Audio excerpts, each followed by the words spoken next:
এই জান, আমাকে একটু আদর করে দাও না। খুব আদর খেতে ইচ্ছে করছে। আদর খেতে ইচ্ছে করছে মানে কি? আমি এখন অফিসে যাব। এখন প্লিজ এমন কথা বলিও না তুমি। তো কেমন কথা বলবো শুনি? আমার অফিসে লেট হয়ে যাচ্ছে, অতটা প্লিজ ফাজলামি করিও না তুমি। আমি কি ফাজলামি করছি? তোমার যদি অফিসে যাওয়াটা ইম্পর্ট্যান্ট হতো তবে আমার ফিলিংস কেন জাগালে তুমি? হোয়াট? মানে আমি তোমার ফিলিংস জাগিয়েছি? কখন, কি করে? এই যে একটু আগে আমার হাত ধরেছিলে তুমি, তোমার এই হাত ধরায় আমার ফিলিংস চলে এসেছে। এখন আমার আদর চাই। নিজের একমাত্র আদর পাকনি স্ত্রীর মুখ থেকে এমন কথা শোনার জন্য মোটেও প্রস্তুত ছিল না অয়ন। অয়ন বোকার মতো হাঁ করে অধরার দিকে তাকিয়ে আছে।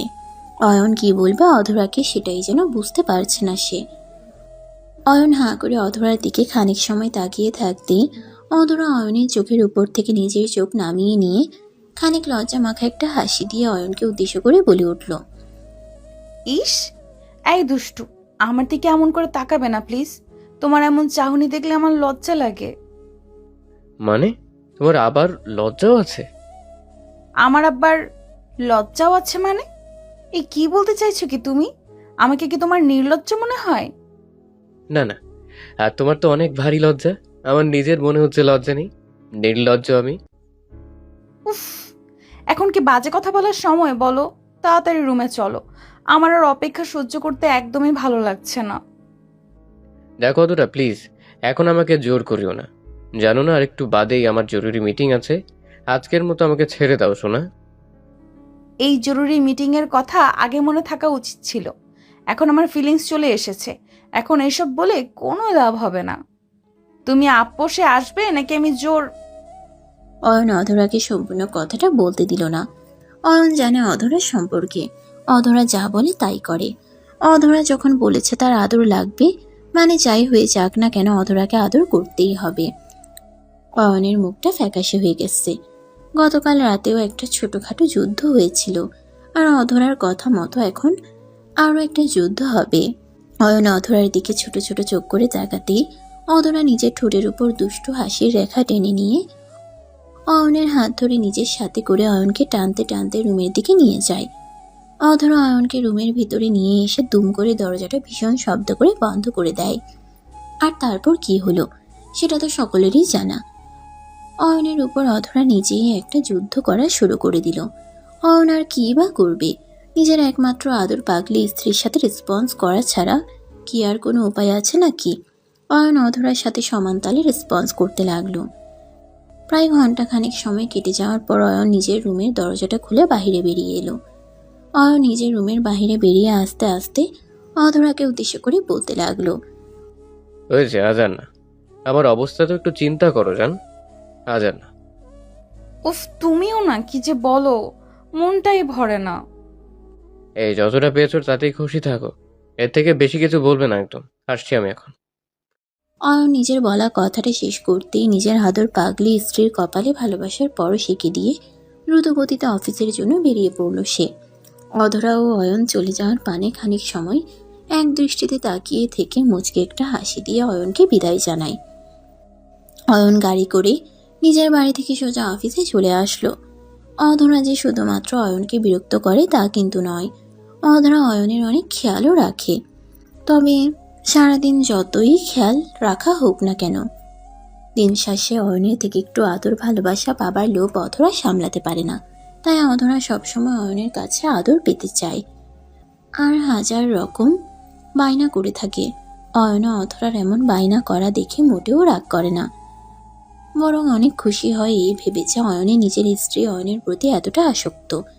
এই বিষয়টা অয়নের কাছে অনেক বেশি ভালো লাগে। অয়ন বাড়ি থেকে বেরিয়ে সোজা চলে আসে নিজের অফিসে। অয়ন নিজের অফিসে এসে কিছু সময় অফিসের কাজ করলো।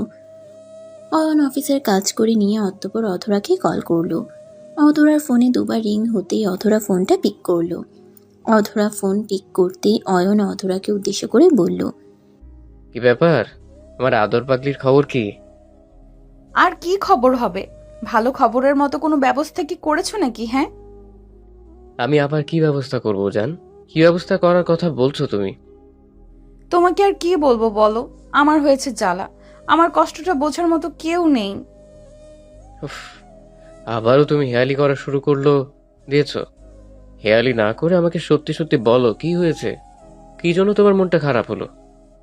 আমার মন খারাপের তো অনেক কারণ আছে, তার মধ্যে একটা কারণ হলো তুমি আমাকে আর আগের মতো ভালোবাসো না, সব সময় আমার থেকে দূরে থাকতে চাও।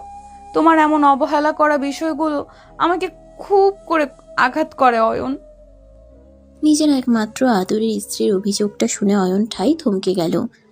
অয়ন কখনো ভাবতে পারেনি তার স্ত্রী তাকে নিয়ে এমন অভিযোগ করবে। অধরা নিজেও জানে অয়ন তার প্রতি কতটা দুর্বল। অয়ন সবসময় অধরাকে পাগলের মতো ভালোবেসে গেছে। অধরা ছাড়া অয়নের জীবনে আর কোনো নারী আসেনি, সেখানে কিনা অধরা আজ অয়নকে এমন অভিযোগ করছে।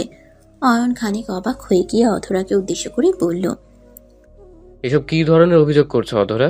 আমি তোমাকে আমার নিজের জীবনের থেকে বেশি ভালোবাসি, আর তুমি কিনা সেই আমাকেই দোষারোপ করছো। হ্যাঁ করছি, কারণ আজ কতগুলো দিন হয়ে গেল তুমি আমাকে কোথাও ঘুরতে নিয়ে গেছো বলো।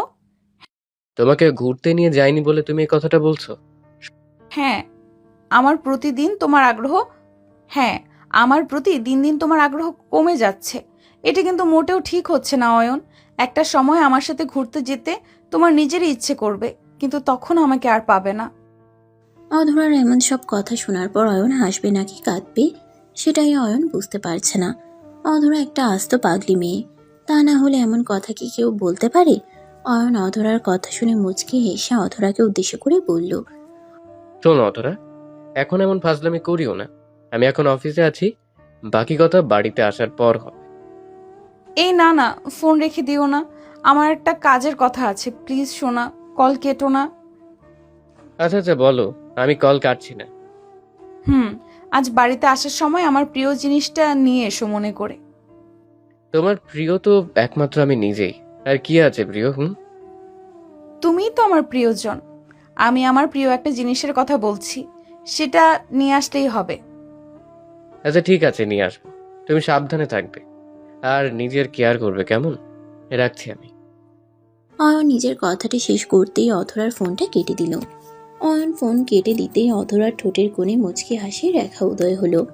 অয়ন অধরার চোখের মণি। অয়নকে ছাড়া অধরা যেন কিছুই বোঝে না। অয়নকে এতটা ভালোবাসার পর অধরার সবসময় ভয় হতো অয়নকে সে সারা জীবনের জন্য হারিয়ে না ফেলে। কথায় আছে না, অতিরিক্ত কোনো কিছুই ভালো হয় না। অয়নের প্রতি অধরার অতিরিক্ত টানটা নিয়ে অধরার ভয় ছিল। কিন্তু অয়ন মানুষটা একদমই ভিন্ন। অয়ন অধরার পাগলামিগুলো বেশি পছন্দ করে, আর দিন শেষে অয়ন নিজেও অধরাকে নিয়ে নিজের পাগলামির শহর সাজায়। অয়ন নিজের হাত চালিয়ে অফিসের সব কাজ দ্রুত শেষ করে নিতে লাগলো। বিকেলের দিকে অয়নের সব কাজ শেষ হতেই অয়ন নিজের গাড়ি নিয়ে অফিস থেকে বেরিয়ে আসে। অয়ন জানে কোন জিনিসটা অধরার প্রিয় বা পছন্দের। এত ভালোবাসার পরেও অয়ন জানবে না তার স্ত্রীর কোন জিনিস প্রিয় বা কোন জিনিস সে পছন্দ করে? তা কি করে হতে পারে? অয়ন নিজের গাড়ি নিয়ে অফিস থেকে বেরিয়ে একটা ফুলের দোকানের সামনে গিয়ে গাড়ি দাঁড় করালো, আর অধরার জন্য অনেকগুলো ফুল নিল সে। অয়ন অধরার জন্য ফুল নিয়ে অতঃপর একটা চকলেটের দোকানের সামনে গিয়ে দাঁড়িয়ে অয়ন অধরার জন্য বেশ কিছু চকলেট নিয়ে বাড়ির পথে চলে আসলো। অয়ন চকলেট নিয়ে বাড়ি ফিরতেই অধরা অয়নকে জিজ্ঞেস করলো, কি গো, আমার জিনিসগুলো নিয়ে এসেছো? ও শিট, কি জিনিস আনতে যেন বলেছিলে তুমি? আমি তো ভুলে গিয়েছি। ভুলে গেছো মানে? এই ফাজলামি করো আমার সাথে। ভুলে গেছো মানে কি? হ্যাঁ আরে বাবা, সত্যিই ভুলে গেছি। তাছাড়া সারাদিন অফিস করার পর কি আর কিছু মনে থাকে বলো? না, এটা ঠিক হলো না অয়ন। তুমি জানো আমার জিনিসটা খুব প্রিয়, তারপরও তুমি ভুলে গেলে কি করে? আমার এখন চকলেট আর ফুল লাগবে। তাই নাকি? সত্যি লাগবে? হ্যাঁ সত্যি লাগবে। এখন কিভাবে তুমি আনবে তা আমি জানি না, কিন্তু আমার লাগবে। অধরার কথা শুনে অয়ন হেসে ফেলল। অয়নের হাসির কারণটা তো আপনাদের সকলের জানা। অয়ন তো অফিস থেকে ফেরার সময় সবকিছু গুছিয়ে আগে থেকেই নিয়ে এসেছে, কিন্তু বাড়ি ফেরার পর অয়ন ইচ্ছে করে অধরার সাথে একটু ফাজলামি করার জন্য অধরাকে মিথ্যা বলে যে সে কিছু নিয়ে আসেনি, ভুলে গেছে। আর অধরাও অয়নের কথা সরল মনে বিশ্বাস করে নেয়। অধরা অয়নকে হাসতে দেখে খানিক অবাক হয়ে গেল, আর অয়নকে জিজ্ঞাসা করলো, কি ব্যাপার, তুমি আমার দিকে তাকিয়ে এমন করে হাসছো কেন? আমি কি কোনো হাসির কথা বলেছি তোমায়? আরে তা নয়, আমি হাসছি অন্য একটা কারণে। অন্য কারণে মানে? এই ফাজিল, কি জন্য হাসতেছো সেটা আমায় একদম সত্যি করে বলো। আমাকে মিথ্যা বললে কিন্তু একদম। আরে পাগলি, আমি তোমার বলা জিনিসগুলো ঠিক নিয়ে এসেছি। আমি কি করে ভুলতে পারি আমার পাগলি পছন্দ করা জিনিসগুলো? অয়নের কথাটা শোনার পর অধরা মুচকি হেসে ফেলে দুম করে অয়নকে জড়িয়ে ধরল। অধরা অয়নকে জড়িয়ে ধরতেই অয়নও খানিক প্রশান্তি নিয়ে অধরাকে জড়িয়ে ধরল। অয়ন অধরাকে জড়িয়ে ধরতেই অধরা অয়নের বুকের মাঝে নিজের মাথাটা শক্ত করে চেপে ধরল। অধরার এমন আচরণে অয়নের বুকের মাঝে যেন এক অদ্ভুত শান্তি চলে আসলো। অয়ন কতটা শান্তি পাচ্ছে সেটা বলে বোঝানো যাবে না। অয়ন নিজের চোখ জোড়া বন্ধ করে শান্তি অনুভব করছে। এমন সময় আচমকাই অধরা ফিসফিস করে অয়নকে উদ্দেশ্য করে বলল, জান, আমার না আবারও ফিলিংস কাজ করছে মনের মাঝে। কি করব আমি এখন? অধরার কথাটা শোনার পর অয়ন খানিক চমকে উঠে অধরাকে বলল, হ্যাঁ, কি বলতে তুমি? আবারও তোমার ফিলিংস চলে এসেছে? হ্যাঁ গো, কি আর করব, তুমি জানো তো, তোমার স্পর্শ পেলেই আমার ফিলিংস চলে আসে। নিজের উপর নিয়ন্ত্রণ থাকে না একদমই। আমি এবার না মনে হচ্ছে সত্যি পাগল হয়ে যাবে। হ্যাঁ, টাটা, বাই বাই। অয়ন নিজের কথাটা বলতেই অধরা অয়নের দিকে তাকিয়ে মুচকি একটা হাসি দিয়ে বলে উঠল, এই জান, আমাকে ছেড়ে কোথায় যাও? আমার থেকে মুক্তির কোনো উপায় তো নেই। আমি সারা জীবন তোমার হয়ে থাকবো জান আমার। আমার হয়েই আছো আর থাকবে, কিন্তু তোমাকে আমি আর আদর করতে পারবো না সোনা। আমি এবার এখান থেকে পালাই। অয়ন দুষ্টুমি করে অধরার থেকে পালাতে চেষ্টা করলো। অধরা ও অয়নের এই দুষ্টুমিটা বুঝতে পেরে অয়নের পেছন পেছন দৌড়ে বেরিয়ে গেল। তাদের ভালোবাসার এই খুনসুটি তো সবসময় চলতেই থাকবে। দোয়া করবেন সবাই তাদের জন্য। ভালোবাসা সত্যি সুন্দর। বেঁচে থাকুক এমন সব দুষ্টু মিষ্টি ভালোবাসাগুলো। পূর্ণতা পাক পৃথিবীর সমস্ত পবিত্র ভালোবাসা। বন্ধুরা, ভিডিওটি কেমন লাগলো তা অবশ্যই আমাকে কমেন্ট করে জানাতে ভুলবেন না। পেজ থেকে দেখে থাকলে অবশ্যই পেজটিকে ফলো করে দিবেন, আর চ্যানেল থেকে দেখে থাকলে অবশ্যই চ্যানেলটিকে সাবস্ক্রাইব করে পাশে থাকা বেল আইকনটা বাজিয়ে দিবেন।